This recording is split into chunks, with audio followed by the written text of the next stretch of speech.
ನಮಸ್ಕಾರ ಸ್ನೇಹಿತರೆ. ಆರೋಗ್ಯ, ಶಿಕ್ಷಣ ಮತ್ತು ಆರ್ಥಿಕ ಅವಕಾಶಗಳಲ್ಲಿ ದಕ್ಷಿಣ ಭಾರತದ ರಾಜ್ಯಗಳು ಉತ್ತರ ಭಾರತದ ರಾಜ್ಯಗಳಿಗಿಂತ ಮುಂದೆ ಸಾಗುತ್ತಿವೆ ಎಂದು ಇತ್ತೀಚಿನ ಕೆಲ ವರದಿಗಳು ಹೇಳಿವೆ. ಸಂಕ್ಷಿಪ್ತವಾಗಿ ಹೇಳುವುದಾದರೆ, ಸರಾಸರಿಯಾಗಿ ದಕ್ಷಿಣ ಭಾರತದಲ್ಲಿ ಜನಿಸಿದ ಮಗು ಉತ್ತರ ಭಾರತದಲ್ಲಿ ಜನಿಸಿದ ಮಗುವಿಗೆ ಹೋಲಿಸಿದರೆ ಆರೋಗ್ಯಕರ, ಶ್ರೀಮಂತ, ಹೆಚ್ಚು ಸುರಕ್ಷಿತ ಮತ್ತು ಹೆಚ್ಚು ಸಾಮಾಜಿಕವಾಗಿ ಪ್ರಭಾವಶಾಲಿ ಜೀವನವನ್ನು ನಡೆಸುತ್ತದೆ ಎಂದು ಹೇಳಲಾಗುತ್ತದೆ. ಆರೋಗ್ಯ, ಶಿಕ್ಷಣ ಮತ್ತು ಆರ್ಥಿಕ ಅವಕಾಶಗಳ ಈ ಹಲವು ಸೂಚಕಗಳಲ್ಲಿ ದಕ್ಷಿಣ ಮತ್ತು ಉತ್ತರದ ನಡುವಿನ ವ್ಯತ್ಯಾಸವು ಯುರೋಪ್ನ ಕೆಲ ರಾಷ್ಟ್ರಗಳು ಮತ್ತು ಆಫ್ರಿಕಾದ ನಡುವಿನ ವ್ಯತ್ಯಾಸದಷ್ಟೇ ಗೋಚರವಾಗುತ್ತದೆ. ದಕ್ಷಿಣದ ಪ್ರತಿಯೊಂದು ರಾಜ್ಯವೂ ತನ್ನದೇ ಆದ ನಿರ್ದಿಷ್ಟ ಕಥೆಯನ್ನು ಹೊಂದಿದೆ, ಆದರೆ ಮೂಲಭೂತವಾಗಿ ಪ್ರಗತಿಯನ್ನು ಸಾಧಿಸಿದ್ದು ಪ್ರತ್ಯೇಕ ರಾಜ್ಯಗಳ ಪ್ರಯೋಗಾತ್ಮಕ ಹಾಗೂ ನವೀನ ನೀತಿಗಳಿಂದ. ಅವುಗಳಲ್ಲಿ ಕೆಲವು ಸಫಲವಾದವು, ಕೆಲವು ವಿಫಲವಾದವು ಮತ್ತು ಇನ್ನುಳಿದವು ಆರ್ಥಿಕವಾಗಿ ದುಂದುವೆಚ್ಚ ಮಾಡಿದವು. ಆದರೆ ದಕ್ಷಿಣ ಭಾರತದ ರಾಜ್ಯಗಳಲ್ಲಿ ಅನೇಕರು ನಂಬುವಂತೆ ಸ್ವತಂತ್ರ ಬಂದ ನಂತರದ ಹಲವು ಯೋಜನೆಗಳು ಪ್ರಜಾಪ್ರಭುತ್ವದ ಪ್ರಯೋಗಾಲಯಗಳಾಗಿ ಕಾರ್ಯನಿರ್ವಹಿಸಿವೆ. ಇದಕ್ಕೆ ಒಂದು ಪ್ರಮುಖ ಉದಾಹರಣೆ ಎಂದರೆ ಸರ್ಕಾರಿ ಶಾಲೆಗಳಲ್ಲಿ ವಿದ್ಯಾರ್ಥಿಗಳಿಗೆ ಉಚಿತವಾದ ಮಧ್ಯಾಹ್ನದ ಊಟದ ಯೋಜನೆ. ಈ ಯೋಜನೆಯು ಶಾಲಾ ದಾಖಲಾತಿಯನ್ನು ಹೆಚ್ಚಿಸಿತು. ಆದರೆ ದಕ್ಷಿಣ ರಾಜ್ಯಗಳ ಯಶಸ್ಸು ವಿಶೇಷ ಸಮಸ್ಯೆಗೂ ಕಾರಣವಾಗಿದೆ. ದಕ್ಷಿಣದ ಎಲ್ಲಾ ರಾಜ್ಯಗಳು ಉತ್ತರದ ರಾಜ್ಯಗಳಿಗಿಂತ ಕಡಿಮೆ ಜನಸಂಖ್ಯೆಯನ್ನು ಹೊಂದಿವೆ. ಅವುಗಳ ಸಮೃದ್ಧಿ ಅಥವಾ ಎಕನಾಮಿಕಲ್ ಡೆವಲಪ್ಮೆಂಟ್ ಅವುಗಳಿಗೆ ಹೆಚ್ಚು ತೆರಿಗೆ ವಿಧಿಸಲು ಕಾರಣವಾಗುತ್ತದೆ. ಅವು ಕಡಿಮೆ ಜನಸಂಖ್ಯೆಯನ್ನು ಹೊಂದಿರುವುದರಿಂದ ತಲಾವಾರು ಆಧಾರದ ಮೇಲೆ ಕೇಂದ್ರ ತೆರಿಗೆ ವರ್ಗಾವಣೆಯಲ್ಲಿ ಅವುಗಳಿಗೆ ತುಲನಾತ್ಮಕವಾಗಿ ಕಡಿಮೆ ಪಾಲನ್ನು ನೀಡಲಾಗುತ್ತದೆ. ಅಲ್ಲಿ ಹಂಚಿಕೆಯಾದ ಮೊತ್ತವು ಜನಸಂಖ್ಯೆಯ ಮೇಲೆ ಅವಲಂಬಿತವಾಗಿರುತ್ತದೆ. ಹೀಗಾಗಿ ದಕ್ಷಿಣದ ರಾಜ್ಯಗಳು ತಮ್ಮ ಯಶಸ್ಸಿಗೆ ಶಿಕ್ಷೆಗೊಳಗಾದಂತೆ ಅನಿಸುತ್ತದೆ. ಮಿಕ್ಕ ಹೆಚ್ಚಿನ ತೆರಿಗೆ ಹಣವು ಉತ್ತರ ಭಾರತದ ಇತರ ರಾಜ್ಯಗಳಿಗೆ ಹೋಗುತ್ತದೆ. ಹೀಗಾದರೂ ಕೂಡ ಉತ್ತರ ಭಾರತದ ಕೆಲವು ರಾಜ್ಯಗಳಲ್ಲಿ ಪ್ರಗತಿಯ ಕೊರತೆ ಎದ್ದು ಕಾಣುತ್ತದೆ. ಕೇಂದ್ರ ತೆರಿಗೆ ಸಂಗ್ರಹವು ಹೆಚ್ಚಾಗಿ ಉತ್ತರಕ್ಕಿಂತ ದಕ್ಷಿಣದ ಕೊಡುಗೆಗಳಿಂದ ಭರ್ತಿಯಾಗುತ್ತದೆ. ಈ ಸಂಗ್ರಹದಿಂದ ಹಣಕಾಸು ಆಯೋಗವು ರಾಜ್ಯಗಳಿಗೆ ಮರುಹಂಚಿಕೆ ಮಾಡಲು ಉದ್ದೇಶಿಸಲಾಗಿದೆ. ಆದರೆ ಇಲ್ಲಿ ಸಮಸ್ಯೆ ಜಟಿಲವಾಗುತ್ತದೆ. ಉದಾಹರಣೆಗೆ, ಇಲ್ಲಿ ಕರ್ನಾಟಕ ತೆರಿಗೆ ರೂಪದಲ್ಲಿ ಕೇಂದ್ರ ಸರ್ಕಾರಕ್ಕೆ 100 ರೂಪಾಯಿಗಳನ್ನು ನೀಡಿದರೆ ಕೇವಲ 13 ರೂಪಾಯಿಗಳು ಮಾತ್ರ ಹಿಂಪಡೆಯುತ್ತದೆ. ಯುಪಿ, ಮಧ್ಯಪ್ರದೇಶ, ಬಿಹಾರ ರಾಜ್ಯಗಳು 100 ಪಾವತಿಸುತ್ತಿದ್ದರೆ ತಲಾ 282, 288, 313 ರೂಪಾಯಿಗಳನ್ನು ಹಿಂಪಡೆಯುತ್ತಿದ್ದಾರೆ. ದಕ್ಷಿಣದ ರಾಜ್ಯಗಳು ಭಾರತದ ಕೇಂದ್ರ ತೆರಿಗೆ ಸಾಮರ್ಥ್ಯಕ್ಕೆ 23.5%ಗಿಂತ ಹೆಚ್ಚು ಕೊಡುಗೆ ನೀಡುತ್ತದೆ. ಆದರೆ ಹಿಂಪಡೆಯುವುದು ಕೇವಲ 15.8% ಅನ್ನು ಮಾತ್ರ. ಬಡ ಉತ್ತರ ರಾಜ್ಯಗಳ ಒಂದು ಗುಂಪು ಸುಮಾರು 10.8% ಕೊಡುಗೆ ನೀಡುತ್ತದೆ ಮತ್ತು ಸುಮಾರು 43% ಹಿಂಪಡೆಯುತ್ತದೆ. ಹೀಗೆ ಕೇಂದ್ರದ ತೆರಿಗೆ ನೀತಿಯಲ್ಲಿರುವ ವ್ಯತ್ಯಾಸವನ್ನು ನೀವು ಗಮನಿಸಬಹುದು.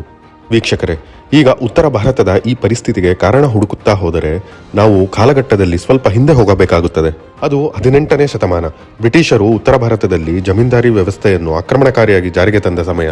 ಜಮೀನ್ದಾರಿ ವ್ಯವಸ್ಥೆಯು ಬ್ರಿಟಿಷರು ಪರಿಚಯಿಸಿದ ಭೂಕಂದಾಯ ವಿಧಾನವಾಗಿತ್ತು. ಇದು ಜಮೀನ್ದಾರರನ್ನು ಭೂಮಿಯ ಕಾನೂನುಬದ್ಧ ಮಾಲೀಕರನ್ನಾಗಿ ಮಾಡಿತ್ತು, ಆದರೆ ಸಾಗುವಳಿದಾರನನ್ನು ಶೋಚನೀಯ ಸ್ಥಿತಿಗೆ ಇಳಿಸಿತು. ಎಲ್ಲಾ ತೆರಿಗೆ ಮೊದಲು ಭೂಮಾಲೀಕರಿಗೆ, ಅಲ್ಲಿಂದ ಕೋಲ್ಕತ್ತಾಗೆ, ಅಲ್ಲಿಂದ ಲಂಡನ್ಗೆ ಒಂದೇ ದಿಕ್ಕಿನಲ್ಲಿ ಈ ಹಣ ದೇಶದಿಂದ ಹೊರಗೆ ಹೋಯಿತು. ಅಂತಿಮವಾಗಿ ಭಾರತದಲ್ಲಿ ಪ್ರಜಾಪ್ರಭುತ್ವ ಅಸ್ತಿತ್ವಕ್ಕೆ ಬಂದಾಗ ಉತ್ತರದ ರಾಜಕೀಯವು ಶಾಲೆಗಳು ಅಥವಾ ಆಸ್ಪತ್ರೆಗಳನ್ನು ನಿರ್ಮಿಸುವತ್ತ ಗಮನ ಹರಿಸಲಿಲ್ಲ. ಅದು ಜಾತಿಗಳ ಉಳಿವಿನ ಮೇಲೆ ಕೇಂದ್ರೀಕರಿಸಿತು.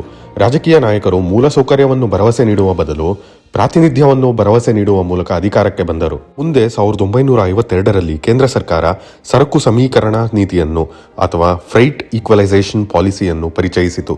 ಈ ಒಂದು ನೀತಿ ಎಷ್ಟು ಪ್ರಮುಖವಾದುದೆಂದರೆ, ನಾವು ಈ ಉತ್ತರ ದಕ್ಷಿಣ ಸಂಘರ್ಷದ ಬಗ್ಗೆ ಮಾತನಾಡುವಾಗಲೆಲ್ಲ ಈ ಪಾಲಿಸಿ ಬಗ್ಗೆ ಮಾತನಾಡಬೇಕಾಗುತ್ತದೆ.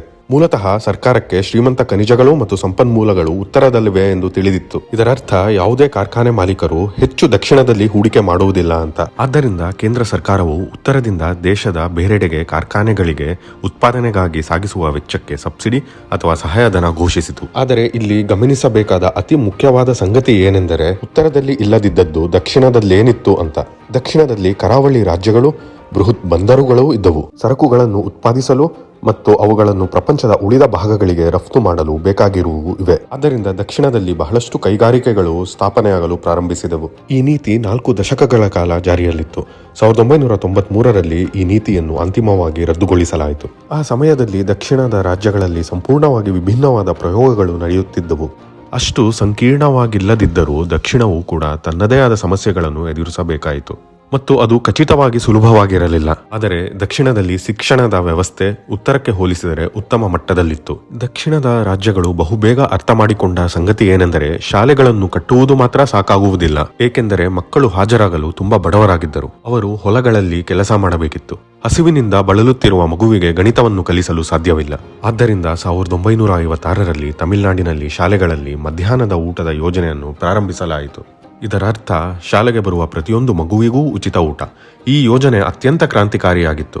ಬಡ ಪೋಷಕರು ತಮ್ಮ ಮಕ್ಕಳನ್ನು ಶಾಲೆಗೆ ಕಳುಹಿಸಲು ಇದ್ದಕ್ಕಿದ್ದಂತೆ ದೊಡ್ಡ ಪ್ರೋತ್ಸಾಹವನ್ನು ಪಡೆದರು. ಒಂದು ದಶಕದೊಳಗೆ ಸಾಕ್ಷರತೆ ಬಹುತೇಕ ದ್ವಿಗುಣಗೊಂಡಿತು. 1912ರಲ್ಲಿ ಸರ್ ಎಂ ವಿಶ್ವೇಶ್ವರಯ್ಯನವರು ಮೈಸೂರಿನ ದಿವಾನರಾದರು. ಆ ಅವಧಿಯಲ್ಲಿ ಅಣೆಕಟ್ಟುಗಳನ್ನು ನಿರ್ಮಿಸಲಾಯಿತು, ಪ್ರಾಥಮಿಕ ಶಿಕ್ಷಣವನ್ನು ಕಡ್ಡಾಯಗೊಳಿಸಲಾಯಿತು ಮತ್ತು ಮುಖ್ಯವಾಗಿ ತಾಂತ್ರಿಕ ಅಥವಾ ಇಂಜಿನಿಯರಿಂಗ್ ಕಾಲೇಜುಗಳನ್ನು ಸ್ಥಾಪಿಸಲಾಯಿತು. ಅತಿ ದೊಡ್ಡ ಸೆಮಿಕಂಡಕ್ಟರ್ ಕಂಪನಿಗಳಲ್ಲಿ ಒಂದಾದ ಟೆಕ್ಸಾಸ್ ಇನ್ಸ್ಟ್ರುಮೆಂಟ್ಸ್ 1985ರಲ್ಲಿ ಭಾರತಕ್ಕೆ ಪ್ರವೇಶಿಸಲು ನಗರವನ್ನು ಆರಿಸಿಕೊಳ್ಳಬೇಕಾಯಿತು. ಟೆಕ್ಸಾಸ್ ಇನ್ಸ್ಟ್ರುಮೆಂಟ್ಸ್ ದೆಹಲಿಗೆ ಹೋಗದೆ ಬೆಂಗಳೂರನ್ನು ಆರಿಸಿಕೊಂಡರು. ಏಕೆಂದರೆ ಪ್ರತಿಭಾ ಪೂಲ್ ಅಥವಾ ಟ್ಯಾಲೆಂಟ್ ಪೂಲ್ ಆಗಲೇ ದಕ್ಷಿಣದಲ್ಲಿತ್ತು. ಆದ್ದರಿಂದ ಅದು ಕೇವಲ ಟೆಕ್ಸಾಸ್ ಇನ್ಸ್ಟ್ರುಮೆಂಟ್ಸ್ನಿಂದ ಕೊನೆಗೊಳ್ಳಲಿಲ್ಲ.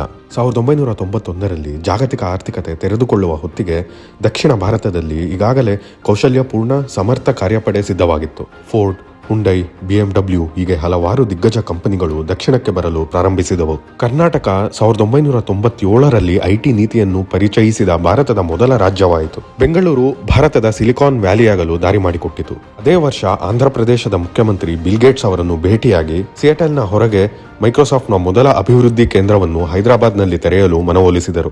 ದಕ್ಷಿಣ ಭಾರತವು ಹೈಟೆಕ್ ಸಂಪತ್ತಿನ ಸ್ವಾವಲಂಬಿ ಪರಿಸರಕ್ಕೆ ವ್ಯವಸ್ಥೆಯಾಯಿತು. ಹೀಗೆ ಇವೆಲ್ಲ ಕಾರಣಗಳೂ ಸೇರಿದಂತೆ ದಕ್ಷಿಣದ ದೊಡ್ಡ ಶೈಕ್ಷಣಿಕ ಹಾಗೂ ಇನ್ಫ್ರಾಸ್ಟ್ರಕ್ಚರ್ ಯೋಜನೆಗಳು, ದಕ್ಷಿಣದಲ್ಲಿರುವ ಟ್ಯಾಲೆಂಟ್ ಪೂಲ್, ದಕ್ಷಿಣ ಭಾರತವು ಉತ್ತರ ಭಾರತಕ್ಕಿಂತ ಹೆಚ್ಚು ಮುಂದುವರಿಯಿತು ಎಂದು ತಿಳಿಯುತ್ತದೆ.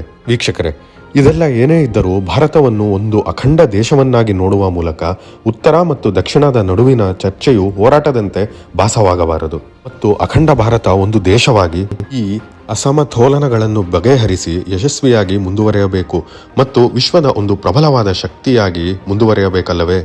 ಈ ಬಗ್ಗೆ ನಿಮ್ಮ ಅಭಿಪ್ರಾಯವನ್ನು ಕಮೆಂಟ್ಸ್ ಮೂಲಕ ತಪ್ಪದೇ ತಿಳಿಸಿ. ಧನ್ಯವಾದಗಳು.